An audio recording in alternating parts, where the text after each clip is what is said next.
As a trusted toilet seat manufacturer, in this video, we'll show you our factory's advanced automated production line, from raw materials to final assembly. It all begins in the mixing tank. The PLC control cabinet automatically monitors the temperature and viscosity as the resin and urea are blended, ensuring the raw materials are mixed in perfect proportion. The mixture is then heated to over 90 degrees Celsius to remove excess moisture. Finally, the raw materials are processed into dust-free urea-formaldehyde granules in the granulator, ensuring the material perfectly fills every corner of the mold during the molding process to eliminate surface defects like air bubbles.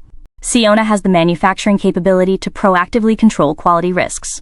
Next, the robotic arm automatically feeds the exact amount of raw material, then extracts the product and removes any excess. The entire process is fully computer-controlled to maximize both efficiency and quality. Additionally, Siona designs and manufactures its own soft-close stampers in-house, seamlessly integrating them into our fully automated assembly process. As a factory with a 40-year history, quality is at our core. We offer the stability and reliability you can trust. Choose Siona, and let's build a successful future together.